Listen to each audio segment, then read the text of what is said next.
नमस्कार। मैं आज चर्चा करूंगा ये प्रथम वर्ष के लिए आदिकाल के नामकरण की समस्या।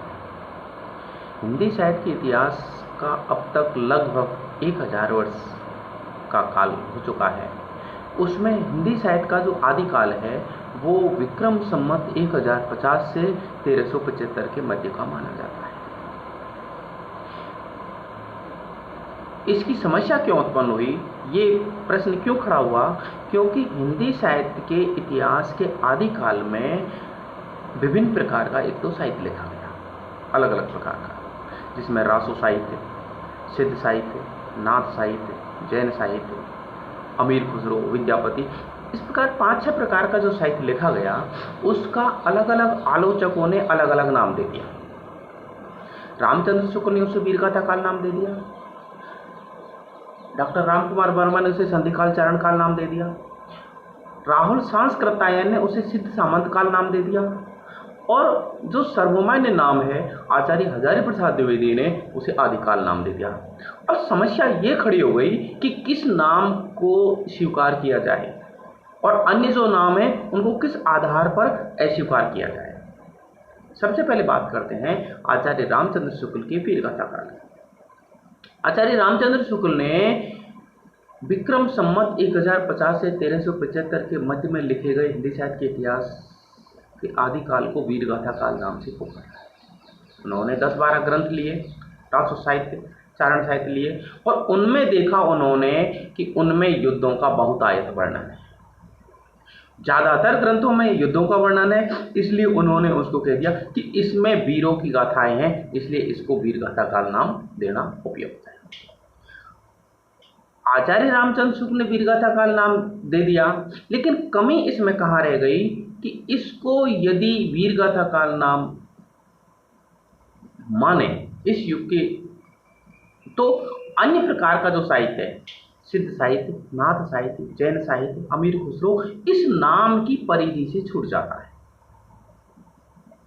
हिंदी साहित्य के इतिहास के आदिकाल नाम को यदि वीरगाथा काल नाम से स्वीकार करते हैं तो सिद्ध साहित्य, नाथ साहित्य, जैन साहित्य इस नाम की परिधि से छूट जाता है, अर्थात यह नाम अपने आप में इन साहित्यों को नहीं समेट पाता है। इसलिए ये जो नाम है आधा अधूरा और एकांगी नाम है, इसलिए इस वीरगाथा काल नाम को अस्वीकार करते हैं। आचार्य रामचंद्र शुक्ल के बाद डॉक्टर रामकुमार वर्मा ने इस युग का नाम दिया संधिकाल और चारण काल। संधिकाल से उनका मतलब है अपभ्रंश और हिंदी भाषा का संधि स्थल, इसलिए संधिकाल, और चारणों द्वारा लिखा गया साहित्य, इसलिए इसको चारण साहित्य।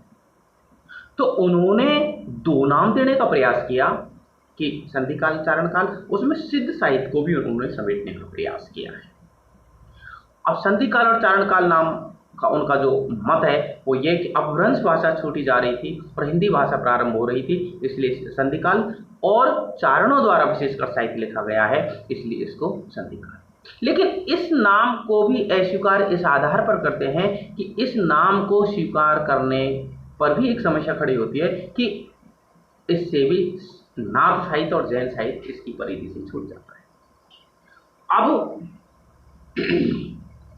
बात करते हैं राहुल सांस्कृतायन की। राहुल सांस्कृतायन ने इस युग का नाम दिया सिद्ध सामंत काल। उन्होंने सिद्धों के साहित्य को इसमें समेटने का प्रयास किया है, और राहुल सांस्कृतायन ने हिंदी साहित्य के इतिहास को 7वीं सदी तक ले जाने का प्रयास किया है। उनके मान्यता के हिसाब से सिद्ध साहित्य और सामंतों की प्रेरणा से लिखा गया चारणों का साहित्य, बात चारण साहित्य कह लो चाहे सामंत काल कह लो, बात कोई ज्यादा अलग नहीं है। तो उन्होंने भी 2 नाम देने का प्रयास किया, सिद्ध सामंत काल, कि सिद्धों द्वारा लिखा गया साहित्य और सामंतों की प्रेरणा से लिखा गया चारणों द्वारा साहित्य। उन्होंने 2 नाम देने का प्रयास किया, लेकिन इस नाम को स्वीकार करने पर भी यह आपत्ति खड़ी हो जाती है कि इस नाम को स्वीकार करने से भी नाथ साहित्य और जैन साहित्य इस नाम की परिधि से छूट जाती है। समस्या ही इसलिए खड़ी हुई है क्योंकि आदिकाल में 5-6 प्रकार का साहित्य लिखा गया है। अब नाम ऐसा हो तो सभी प्रकार का जो साहित्य है उसको अपनी परिधि में समेटे। इस तरह। अब बात करते हैं आचार्य हजारी प्रसाद द्विवेदी के आदिकाल नाम की।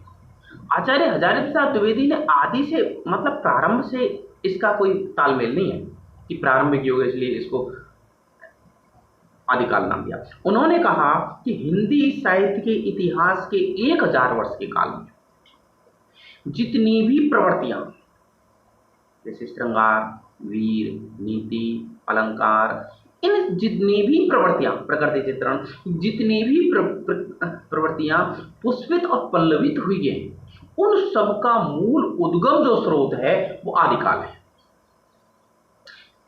चाहे भाषा की दृष्टि से हो, जैसे खड़ी बोली, डिंगल पिंगल, इन सभी की दृष्टि से, प्रवृत्तियों की दृष्टि से, भाव पक्ष और कला पक्ष दोनों दृष्टियों से, दोनों जो प्रवृत्तियां हैं 1000 वर्ष के काल में जो पुष्पित पल्लवित हुई हैं, उन सबकी जो जड़ें हैं वो हिंदी साहित्य के आदिकाल में है।